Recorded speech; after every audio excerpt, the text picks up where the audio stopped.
Halo pemirsa, kembali menyapa Anda dari New York City. Inilah VOA Global Report dipandu oleh saya, Randy Wicaksana. Pemirsa, kita buka segmen pertama dengan Global Highlight. Saksi mata menangkap detik-detik sebuah gedung di Beirut Selatan, Lebanon, runtuh diserang rudal Israel pada Selasa 22 Oktober.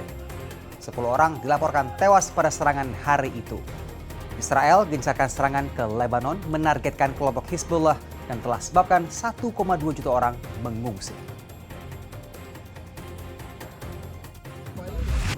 Ratusan migran memulai karavan berjalan dari Meksiko Selatan menuju perbatasan AS Meksiko pada Selasa 20 Oktober. Beberapa migran sebut memutuskan melakukan perjalanan ini setelah gagal dapatkan izin dari petugas Meksiko untuk bisa menyeberang perbatasan. Keputusan ini dipicu oleh pemilu AS yang juga banyak fokus terhadap isu pengetatan imigrasi. Jerman umumkan kasus cacar monyet pertama pada 18 Oktober. Pejabat kesehatan Jerman sebut deteksi varian cacar monyet baru yang diduga berasal dari luar negeri. Sebuah lukisan karya robot kecerdasan buatan bernama Aida catat sejarah karena dijual lewat lelang oleh The Sotheby's.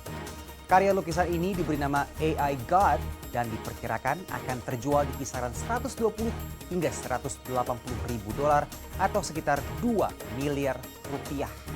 My artwork is a portrait of Alan Turing, the brilliant British mathematician who laid the foundation for modern computing and artificial intelligence. The portrait has a fractured and layered quality, reflecting our current fragmented and multifaceted worlds.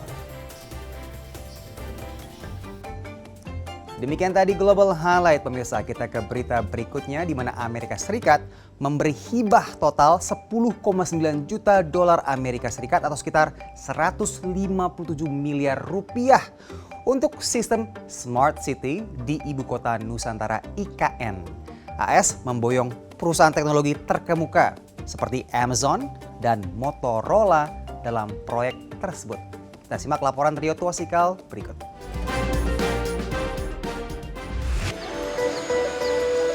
Pembiayaan dari Amerika Serikat ini diarahkan untuk proyek pilot pembangunan pusat komando terintegrasi atau Integrated Command Center yang akan mengelola sistem kota pintar di Nusantara. Badan Perdagangan dan Pembangunan AS, USTDA, memboyong teknologi dari 8 perusahaan Amerika. So the technologies from the U.S. companies vary greatly. Some of them include a lot of the software elements that will be supporting the artificial intelligence, the real-time collection and management of data as it comes in. It will also include cloud computing, cloud services that are needed for that real-time data, as well as some of the hardware infrastructure that is needed for the integrated command and control center as well. Hibah itu disepakati pemerintah Indonesia dan Amerika 39 miliar pada bulan Mei dan 119 miliar pada September. Proyek ini didanai bersama antara pemerintah dan swasta AS. Dalam kesepakatan hibah bulan September, pemerintah Amerika Serikat menyumbang 46 miliar rupiah, sementara angka yang lebih besar, 72 miliar rupiah, datang dari sektor swasta. Perusahaan-perusahaan ini adalah nama-nama terkemuka di negeri pemansam yang membawa keunggulan dari industri masing-masing. Kedepannya, Amerika sangat berminat untuk investasi di IKN dalam sektor digital, energi, dan transportasi. We don't have anything in the pipeline yet. I think that there will be opportunities potentially in the energy space, in the transportation space. Those are key sectors where USTDA has a long history of supporting transportation links that Nusantara will need. Selain dari Amerika Serikat, IKN juga mendapat investasi dari Tiongkok dalam bidang properti, Rusia dalam bidang properti, dan Australia dalam bidang pendidikan. Menurut otorita IKN, investasi sekarang difokuskan dalam 12 sektor. Dari hunian, kemudian telekomunikasi, transportasi, energi, kemudian pengolahan limbah, pengolahan air, ya, water maupun waste management, infrastruktur seperti tadi hotel, shopping center, tapi juga ada medical infrastructure, education infrastructure, teknologi, dan lain sebagainya, total ada 12. Otorita IKN menyebut sudah mengantongi 282 investor, baik domestik maupun asing. Untuk investor asing, paling banyak dari Tiongkok, Singapura, dan Jepang. Sementara total investasi yang masuk ditaksir mencapai 59 triliun rupiah. Namun tingginya investasi yang masuk menurut pengamat hanya dirasakan oleh kawasan inti pusat pemerintahan atau KIPP dan tidak dinikmati kota-kota di sekitarnya. Buat apa membangun IKN, KIPP, tapi semuanya terfokus di situ, gitu ya. Sementara tadi Samarinda, Balikpapan, Bontang, PPU Kuker jadi penonton. Dari Washington DC, Rio Tuasikal, VOA. Usai jeda kita akan disapa oleh rekan saya di Washington DC, ada Aryatna Budianto. Ana, ada apa yang bisa disampaikan dari sana? Silakan. Ya Randy dan pemirsa, di segmen kedua nanti saya akan mengajak Anda melihat serba-serbi pemilu di Amerika 5 November. Jadi jangan kemana-mana, stay tune di VOA Global Report.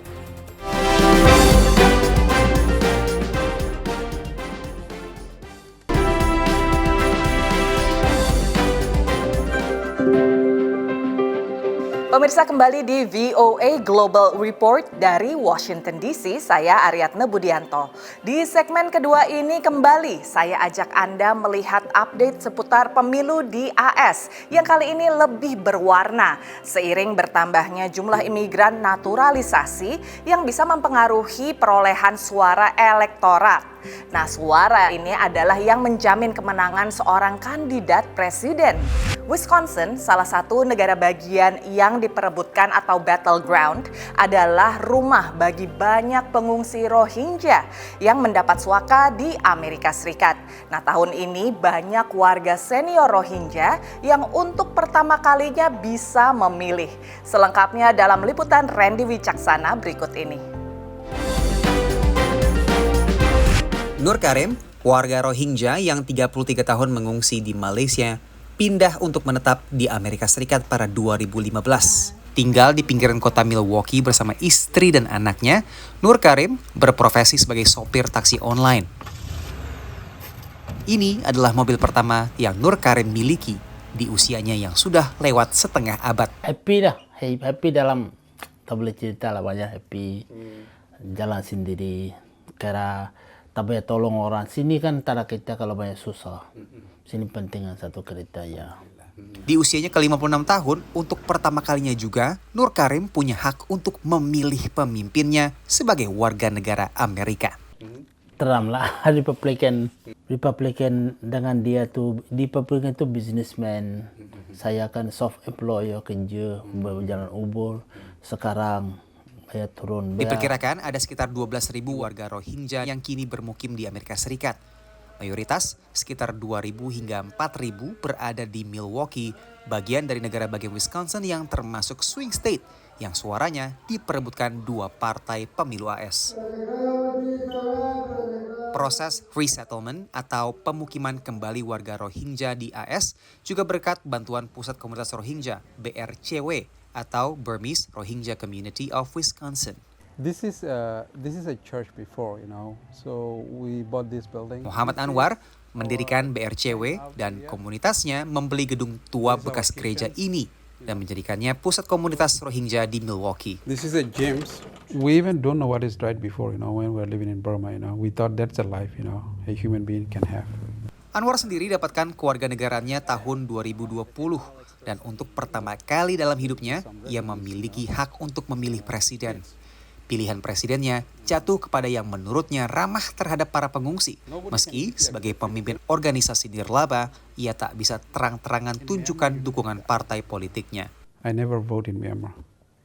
I never involved in the politics. Just because I am Muslim, instead of choosing who is right, I have always to see who is helping the refugees. Pilihan warga Asia, termasuk ex-pengungsi Rohingya, bervariasi. Menurut peneliti dari Pew Research Center, ada sekitar 15 juta imigran asal Asia yang berhak memilih pada tahun ini. Sebagian besar condong ke Partai Demokrat, dan ini tercermin pada Pilpres terakhir pada 2020, hanya 28% yang memilih Trump. Dari Milwaukee, Wisconsin, Randy Wicaksana dan Nabila Ganinda, VOA. Ya pemirsa, kembali seputar pemilu, ada fenomena yang menarik pada masa pra-pemilu di Amerika Serikat, yaitu meningkatnya jumlah orang dengan election stress disorder, yaitu gangguan stres akibat pemilu. Riset Pew pada Februari 2024 menyebutkan 65% dewasa yang disurvei sering atau selalu merasa lelah dengan situasi politik, sementara 55% sering atau selalu merasa marah. Nah, tapi ini ternyata ada solusi yang cukup mudah. Ikuti tipsnya berikut ini. Menurut riset terbaru Asosiasi Psikiatris Amerika APA, hampir 75% peserta survei mengaku cemas jelang Pilpres dan Pilkada serentak di Amerika 5 November.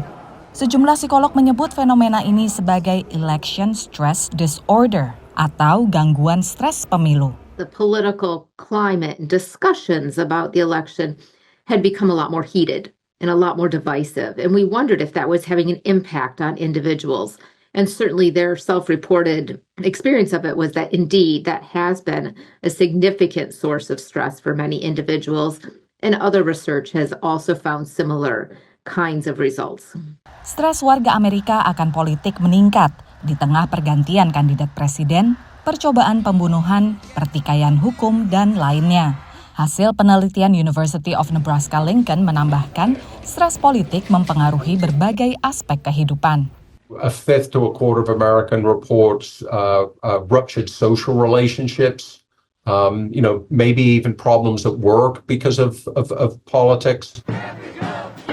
Risetnya menunjukkan bahwa generasi muda, juga mereka yang berpandangan politik lebih liberal dan yang terlibat dalam politik, lebih rentan gangguan ini. We know how to mitigate the health effects. It's just stop paying attention to politics, just tune out. The problem with that is that might be good for individual health, but it's not particularly good for civic health. Asosiasi Psikiatris Amerika menyebut ada jalan keluar, yaitu mengontrol dari mana kita mendapatkan informasi, juga mencegah diri terjerumus melakukan doom scrolling atau gulir petaka di media sosial dan internet. Constantly exposing ourselves to negative information, negative images, negative rhetoric is going to elevate our overall sense of negativity and stress. So we have some control there. Another thing that we encourage people to think about is engaging in meaningful activities, whether it's related to the election or to current societal issues or problems that are important to you. Elections come and go. Politicians come and go. It might change their future, maybe 10%, 20%, maybe 30%, but for most part, their future, their happiness depends on what they do every single day in their life, their behaviors, their emotions. Berusaha tetap tenang, menjaga hubungan sosial terutama dengan keluarga dan teman, melakukan aktivitas dan pola makan sehat, serta tidur yang cukup, bisa membuat orang lebih mudah mengelola stres, baik di masa pra-pemilu maupun secara umum. Dari Washington DC, tim VOA. Nah, di segmen berikutnya, kembali Randy di kota New York mengantarkan liputan tentang bahaya deepfake, kecerdasan buatan. Juga jebakan buy now, pay later. Hayo, siapa yang udah kena? Pemirsa, jadi stay tune hanya di VOA Global Report.